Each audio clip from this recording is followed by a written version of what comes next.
Shalom Bapak Ibu Saudara yang dikasihi Tuhan. Seri pengajaran hari ini berjudul Ada dalam Kendali Kita. Saudara, satu hal yang kita harus tahu yaitu bahwa suasana jiwa yang kita miliki itu tidak konstan atau tidak punya stabilitas.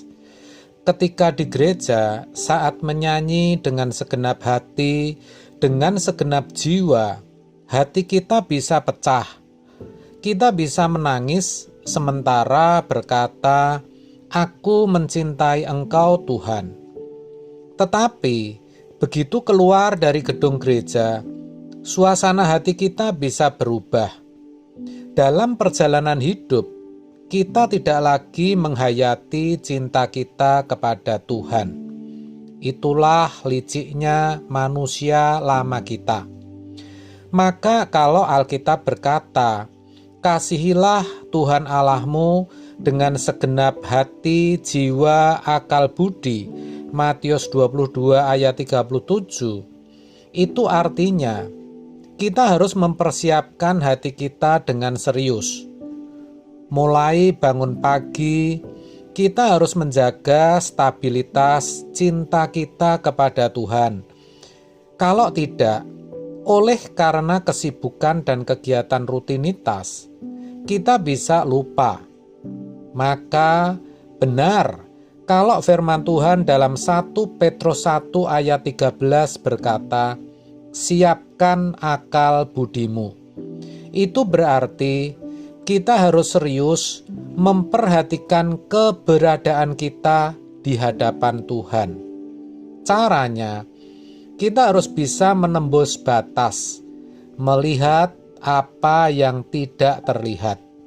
Sepertinya ini fanatik ekstrim, tapi saudara, tidak ada pilihan.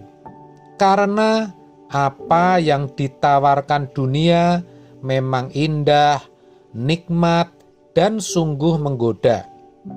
Maka kita harus mengelola perasaan dan pikiran kita.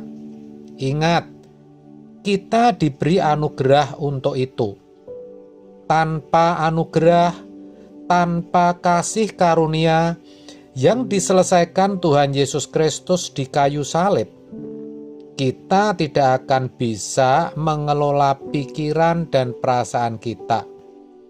Juga kita harus ingat, tidak semua orang seperti kita dijadikan umat pilihan, di mana kita dapat mengenal satu-satunya Allah yang benar dan satu-satunya Tuhan, Majikan, dan Raja kita, Yesus Kristus.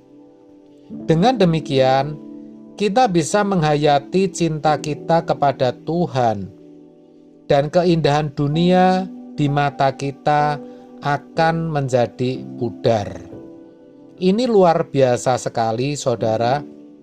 Maka, kalau kesempatan ini sampai kita sia-siakan, ratap dan kertak gigilah penyesalannya. Saya sudah katakan, mencintai Tuhan tidak akan bertepuk sebelah tangan. Jadi jangan anggap remeh dan sepele. Tuhan pasti menyambut cinta kita kalau kita serius mengelola hati kita untuk mencintai Dia. Ini bukan fantasi, karena cinta Tuhan pasti bisa kita rasakan dalam hati, asalkan sejak dari bangun pagi kita tujukan mata hati kita hanya kepada Tuhan. Tidak memikirkan apa yang Allah tidak kehendaki kita pikirkan. Tidak merenungkan apa yang tidak boleh kita renungkan. Tidak mengucapkan kata, kalimat yang tidak pantas kita ucapkan. Apalagi mengingini sesuatu yang Tuhan tidak ingini, atau berbuat sesuatu yang melanggar standar kesucian Allah. yang jadi masalah, ada banyak orang Kristen yang tidak punya rasa sama sekali terhadap Tuhan, mati rasa. Betul, karena masih banyak keinginan dalam hatinya, sehingga seleranya akan Tuhan menjadi rusak oleh berbagai nafsu duniawi. Maka saudara, jangan arahkan hati kita kepada apapun dan siapapun. Juga jangan memberhalakan apapun dan siapapun. Tapi mari kita sungguh-sungguh mengubah arah hati kita. Kita arahkan hanya kepada Tuhan. Kalau itu kita lakukan, Tuhan pasti menjagai kita. Kita tidak mungkin dipermalukan. Walaupun sering untuk sementara waktu kita sepertinya kalah, dipermalukan, dan tertindas, tetapi kita mau tetap setia dan membuktikan kesetiaan kita. Ingat saudara, ada saatnya kita tidak akan punya kesempatan lagi. Kesempatan kita itu hanya sekali, dan itu pun terbatas.